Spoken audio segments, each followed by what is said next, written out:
riziculture à Madagascar est très important parce que ça permet d'intensifier les productions dans les rizières, puisqu'on va avoir et le poisson et le riz, et qu'en plus, le poisson permet généralement d'augmenter les rendements en riz. On voit qu'il y a eu beaucoup d'expertise développée à Madagascar au niveau du poisson, notamment par l'ABDRA et certains chercheurs en collaboration avec des chercheurs du CIRAD.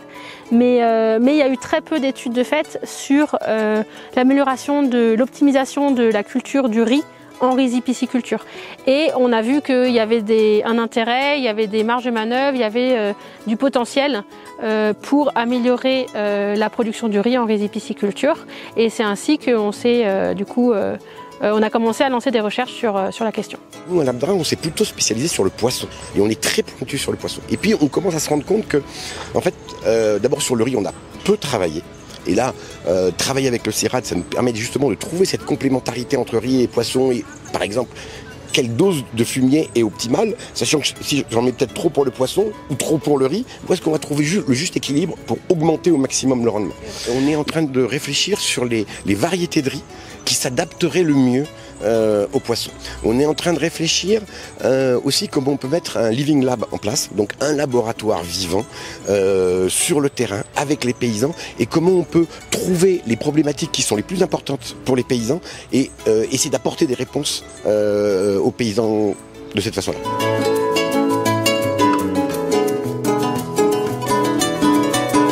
On a une recherche qui n'est absolument pas déconnectée du terrain, qui n'est absolument pas déconnectée du monde paysan, bien au contraire, qui ne fait que échanger et discuter avec le monde paysan et les acteurs du développement. On teste chez les paysans, on discute avec les paysans, on discute avec les acteurs du développement et on s'enrichit mutuellement. Et l'idée, c'est de trouver des solutions qui sont vraiment adaptées aux différents concepts, aux différentes situations paysannes.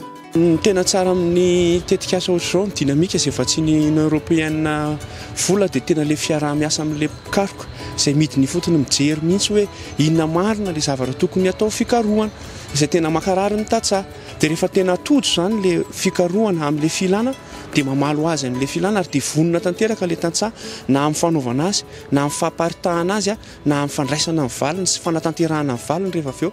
Le travail fait ici par le CIRAD est absolument fondamental pour l'avenir de la riziculture et de la sécurité alimentaire à Madagascar, et dans une vision intégrée qui, bien entendu, compte également l'élevage au travers de la rizipisciculture et l'intégration. Je pense qu'une des grandes forces du CIRAD à Madagascar, c'est son travail sur les études variétales, leur caractérisation, et également la collaboration avec, bien entendu, le FOFIFA et les autres organismes dans le pays.